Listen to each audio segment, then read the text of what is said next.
Well, you can see how windy it is here at Lazy Days RV Park. I was going to get under the RV today and do some work under there. Torque those U-bolts. You got to do that. But it's just too windy right now. Actually, we got 77 people coming in trying to get off. We'll do it tomorrow. We'll do it tomorrow. It's too windy right now. Way too windy. I can't do this. It's too windy. And I'll tell you, one of the most overlooked things on an RV, on a chassis, is the leaf spring U-bolts. Most folks never even think about them, but they're what hold your whole suspension system together.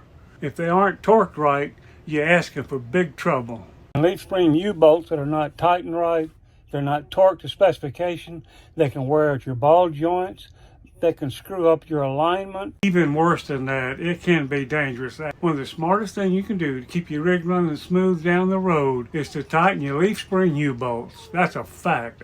That's the fact, Jack! Well, it is the next day and it's not even as windy. Next thing I have to do is get under the RV after I change out of my good Tucson shirt and determine what the size of the nuts are. And we'll go from there. Well, I changed clothes, and since we're doing the front ones first, we'll go in from the front right here. The wind has picked up a little bit. You'll need a trusty micrometer, and we're going under right now.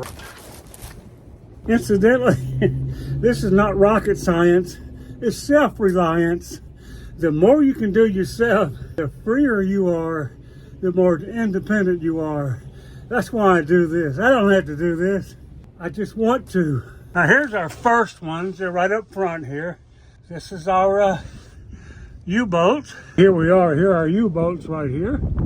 And we're going to put a measurement on it. And let's go with millimeters first. See what we get. 29 millimeter right there. In order to torque your spring U-bolts to the correct specifications, there's a couple of things you're going to need. A 250 foot-pound torque wrench with a 1/2-inch drive. And on this particular RV, a 29 millimeter socket. Remember, the tools we're going to use is our 29 millimeter socket 1/2-inch drive and our 250 foot-pound torque wrench. But there's one more tool we need, a cheater bar, because 250 foot-pounds is a lot. Let's get under the RV and start working and stop talking. We're going to start here, right here. Then we're going to go to the other one over here. Then we're going to go to this one, and then we're going to go to this one.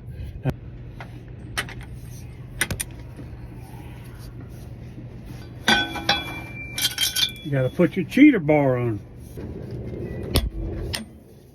That's tight.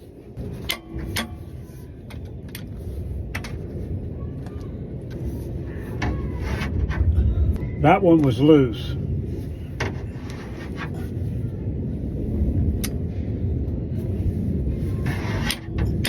There, tight. Okay, now you see, out of the set here, there was only one loose. That's really great. So I'm going to go on and do the other ones, and you got to do all of them. Do all 4 wheels, all 4 sides. There's one over here, and there's 2 back there. And you do that, and it'll make a big difference in the way your RV handles. Good. I'm actually pushing on. Well, here at the front, I did both sides, and I had one loose on each side. A little bit loose. I had a 2009 Winnebago that every time a big rig would pass us, it would blow us off the road. It took everything I had to keep that thing on the road.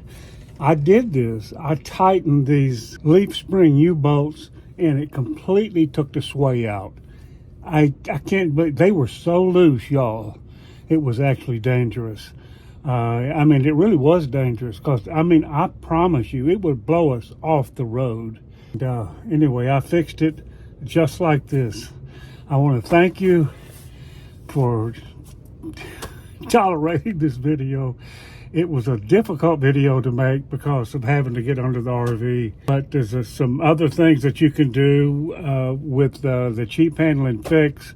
You can put airbags on it. You can put a steering stabilizer. But if you have sway, you can do all those things and it will take the sway out. So I'm going to go ahead and wrap this up and get out from under this RV.